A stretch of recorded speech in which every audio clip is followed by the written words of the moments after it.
next we're going to have Jack Meador, and he's going to give you a talk on the 5 pillars of Marist. What's up, guys? I know it's a little early, but if I could just have your attention for a little bit, maybe you can learn something today that you didn't know before you came on this retreat. And today I'm honored with you to share the 5 pillars of the Marist ethos, which are a set of guiding principles that have shaped the Marist tradition for centuries. These pillars are more than just words. They're the foundation on which the community is built and foster an environment of trust, love, and excellence. In this speech, I will delve into each of these pillars to provide a deeper understanding of what they mean and why they are integral to the Marist way. The first pillar of the Marist ethos is presence. This concept embodies the idea of being fully engaged and attentive to those around you. Marist tradition teaches us to be present to ourselves, to each other, and to God. It encourages us to live in the moment, to really listen and to understand others, and to appreciate the beauty in the world in which we live.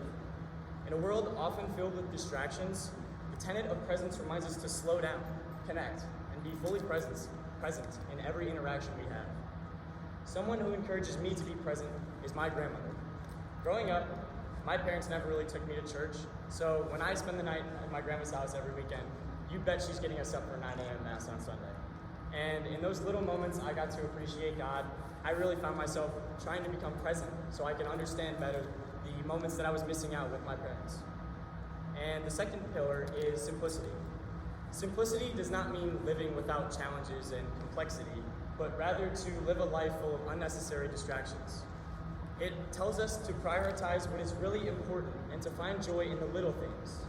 And in a world where success is often measured by wealth and material possessions, simplicity reminds us that true wealth comes from a life full of purpose, love, and gratitude.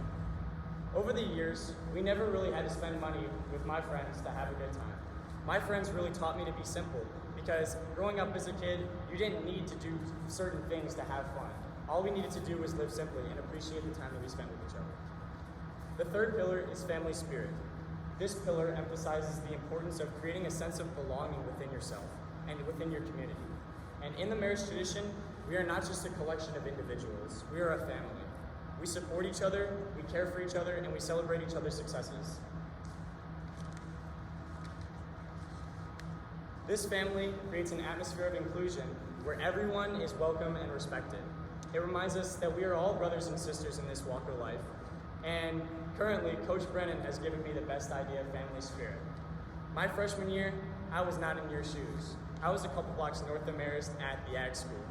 And transferring to Marist my sophomore year was one of the best decisions I ever made. Immediately, Coach Brennan welcomed me into the Marist family as a part of the football team, and I got to extend that welcoming in trips to places like New York that I never would have imagined going when it was in public school. And if you guys had the opportunity to go on one of these trips, I really recommend it because it can be life-changing and you can really meet some of the best people. The fourth pillar is love of work.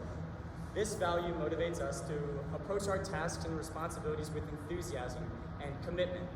It reminds us that work is not just for a monetary gain, but an opportunity for growth, service, and fulfillment. And whether it's in our studies, our daily work, or just our activities, this pillar teaches us to find joy in our work and to make a positive impact with others. And as a volleyball player, I love the sport with everything I've got, and that means working matches on the weekends and spending your summers in the gym with little kids every day. And my coaches really inspire me to love the work because I don't regret any of the time I put into it. It really made me a better teacher, a better leader, and an overall better person. The fifth and last pillar is in the way of Mary. Mary, which is a central figure in the Marist tradition, was the mother of Jesus. And to follow Mary's path means to accept life's challenges and uncertainties, just like Mary did. And on Mary's path, we can find an inspiration to live on. She serves as the ultimate example of how to face life with your heart open.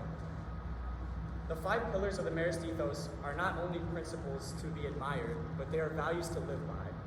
They shape each other and the characters of everybody in our community, guiding us on a journey that personal and collective growth is not present in other aspects of life. They remind us that education is not only about acquiring knowledge, but it's about being present, loving your work, embracing simplicity, promoting your family spirit, and walking in the way of Mary. I know that was a lot of information that I just threw at you, but if you took one thing from that speech, it's just those 5 pillars. Remember them, and if you live life walking through them, it's really going to make life easier for you.